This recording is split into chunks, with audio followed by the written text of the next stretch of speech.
Why so many programs seem to work until they don't. Does this sound familiar? You buy into an exercise program and do it consistently for 3 months. Body composition improves, you feel better, and it seems like you found the answer. Then it stops working as well. The rapid changes you experience during the first couple of months taper off to the point where nothing seems to be happening anymore. You are better off than when you started, but nowhere near where you want to be. Since progress seems to have stalled, you lose motivation and quit, letting yourself fall apart. 2 years later, you realize how out of shape you've gotten, and with renewed enthusiasm, you decide to try something else. You find another program that sells you something slightly different and promises the same miraculous results as the one you did 2 years ago. But this time, it'll be different, you think. It isn't. Whether it's P90X, Core Power Yoga, Orange Theory, Blast 17,516, or even CrossFit, it all seems to work for a little while until it doesn't. If you go from being sedentary to not being sedentary, literally any program more intense than just sitting on your butt will appear to work for a while. Simply doing something more difficult than your baseline activity level creates changes. However, once you adapt, unless there is a built-in way to make it more difficult, your progress will plateau. That's a major shortcoming with most exercise programs. They are designed for sedentary people wishing to become more active, without any built-in mechanism to continue seeing progress past the first 3 months.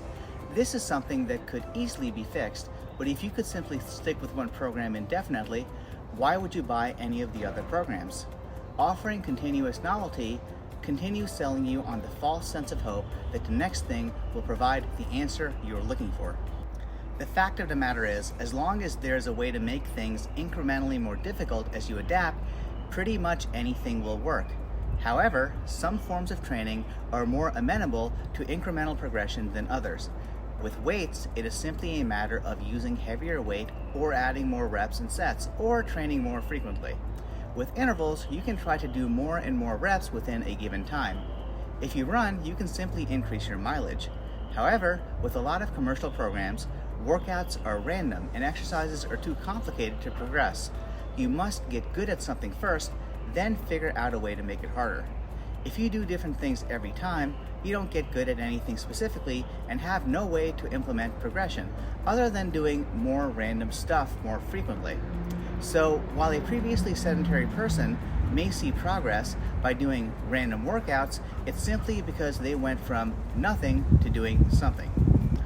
Yes, if you do an ass load of random workouts and keep doing more and more, you'll see continued progress from the sheer volume, a la CrossFit.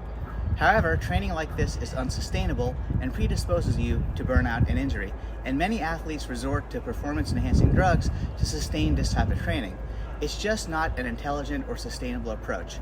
Good training programs use a narrow exercise selection which diversifies over time as you get more advanced. This allows you to develop proficiency in things that are effective and easily progressible, so that it keeps working indefinitely and not just for 3 months. A more patient, deliberate, and disciplined approach is necessary for lifelong health.